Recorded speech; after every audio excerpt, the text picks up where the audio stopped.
My name is Karen, and I have too many craft supplies.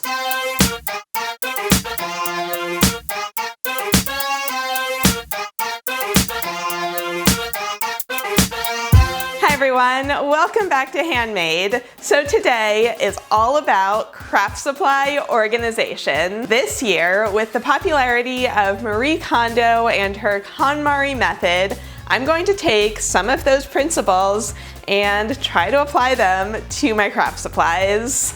So the KonMari method is great for most things in your home, but for craft supplies and craft tools, it's not quite as simple as just getting rid of anything that doesn't spark joy. It is so easy for craft supplies to build up and multiply the more projects that you work on. If you're working on a project that needs blue paint, you're gonna go out, you're gonna buy the blue paint, but you're probably going to have some blue paint left over. So what do you do with it? You keep it, of course, for the next project where you might need blue paint so that you don't have to go out and buy it again, even if that bottle of blue paint doesn't immediately spark joy in your hands. But, and this is something that I definitely have to learn too, there is a line between useful supplies and clutter. So the first step for the KonMari method is to visualize the life that you want. I see myself knowing where every single supply is and getting inspired to craft when I look at my supplies, instead of the current situation, which involves a lot of digging through boxes and having random bits and bobs scattered everywhere. So I'm going to keep that in mind as I start to declutter my supplies. And I've also come up with a whole bunch of practical organization tips that you guys might be able to use as well. So let's get into it. So Marie Kondo loves to have people put all of their mess in one spot. For me, that means putting all of the random things that don't have a home onto the table, all grouped together, and then taking down all of the boxes so that I can easily see what is in each one, especially the ones that have tops on them where I had forgotten what was inside. That way I can tackle each box individually, which I think is less overwhelming than a mountain of stuff. And as you finish and put away each box, you have a nice visual representation showing you how far you've gotten. Don't be afraid to change up your storage methods if they're not working. I had made these washi tape holders from dowels and cardboard, but they're not very stable, they're always tipping over. So I decided to put all of my tape into one storage box. But here's an important tip. Before arranging everything nicely, make sure that your stuff actually fits inside. Obviously, this first box that I tried is too small, so I grabbed a larger one and dumped it all in there just to make sure that it actually fit before going in and arranging it properly. Alright guys, here's a really good tip. If you're like me and you just can't bear to get rid of anything because of thinking that you're going to use it again someday, have a place in your mind where you know that all this stuff is going. So for me, I have a friend who is a teacher at a middle school, and so I messaged her and I was like, hey, I'm gonna have a bunch of craft supplies for you. Come here on this day next week and come pick them up. Stuff like all of this paint that I'm probably not gonna use in a project anytime soon. It's not doing anyone any good sitting on my craft shelves when there are kids out there that could really use it. So it's really helping me let go of things, knowing that they're going to a good home and knowing what that home is going to be. Alright guys, so as you can see, my string box was a total mess. First, I'm identifying what I definitely do not need. So this spool of orange string, I mean, I don't think I've touched it in years, so that's gonna go to someone who can actually use it. And then you also wanna think about how much space you're taking up versus how often you actually use the thing. So something like, I don't know, little scraps of pink string, they don't take up a lot of space. but something like this spool of red wire, which I don't think I've touched ever, I don't see myself using it, and it takes up so much space. It's kind of heavy, so I think it's time to get rid of that. Whereas something like this spool of regular wire I use all the time, so that is a good use of space.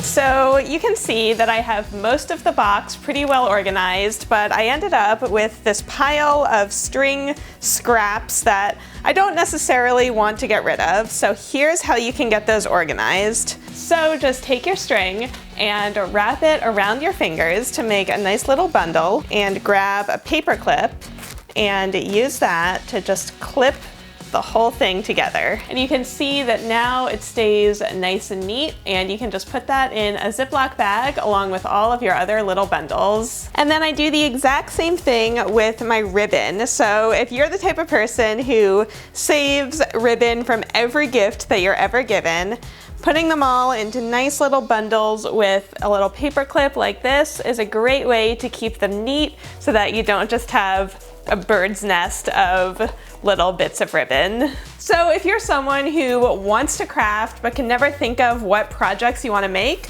a great idea is to have a box called Blank Projects. In this box is where I have just blank things like a plain notebook, plain flip-flops, a baseball cap, a tote bag, basically just things that you can craft onto.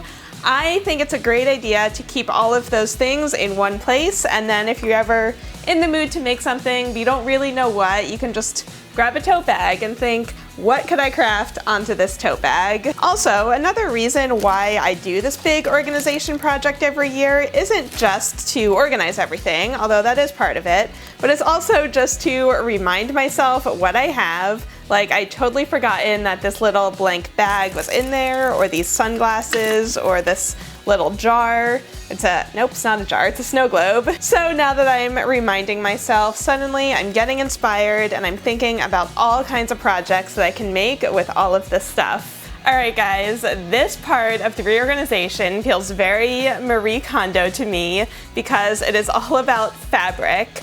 I have 5 boxes of fabric and scrap fabric. I don't do that many sewing projects. There is no reason why I need 5 boxes of fabric. So here's something that's kind of helping me let go of some of this fabric. A little trick is to challenge yourself. If there's a supply that you're not really sure about, I'm gonna sit down right now and I'm gonna try to think of 3 projects where I would use this fabric. I'm not committing to making those projects. I'm just trying to think of 3 examples where this might come in useful in the future. And if I cannot think of 3 or even like 1, I honestly don't know when I would ever use this.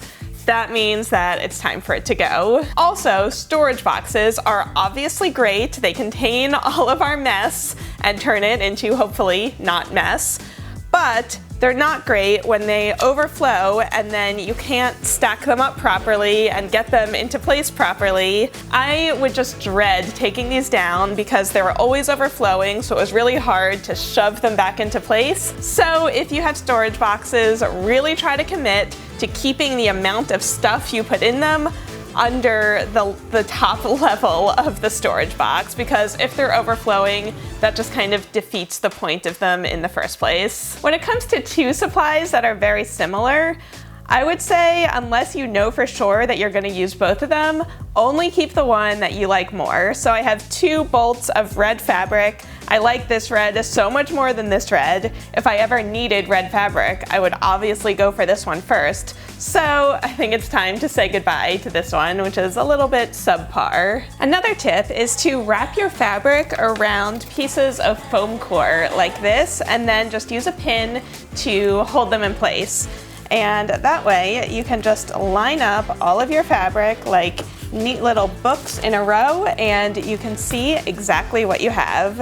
All right, so I did end up still with 5 boxes of fabric, but I feel like now they are much emptier, much less cluttered, and I can actually get to all of the different fabric without digging through a giant pile. All right guys, here we have the most important box in my craft supply collection.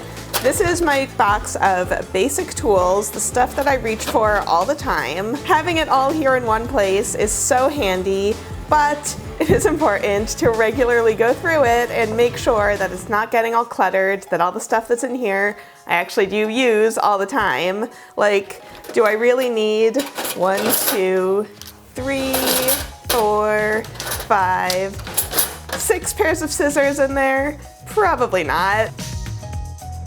Oh my god, not even 6. 7 pairs of scissors. And 4 tape dispensers. Definitely don't need all of those in there. All right, so now that I have this all laid out, it's so much easier to see what I'm working with, and I can just pick and choose all of the supplies that I actually do use all the time. Now it is so much easier to just look in there, grab what I need, and all the rest of this stuff can be put back into their actual places.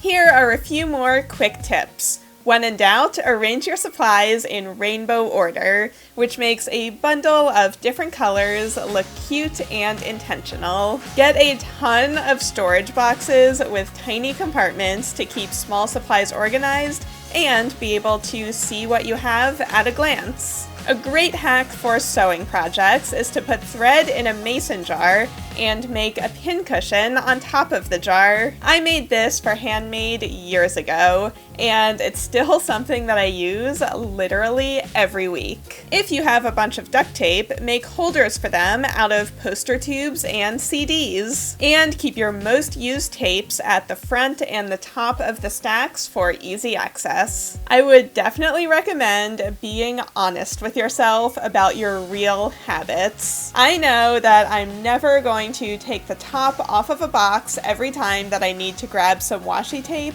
so I'm leaving the box open so that it's easy to grab what I need and drop the tapes back inside. I also do the same thing with my basics box. This is always open so that I can grab things quickly, but I do have a top for the box in case we're having people over and I want it to look nicer. Something else that I know that I do is I end up with tiny bits of leftover supplies that don't have a home, but that I feel like I could use again in the future. So this year, I'm dedicating an entire box to miscellaneous leftovers so that they all end up in one place. And I'm going to try to keep myself accountable and clean it out once a month or whenever it gets too messy.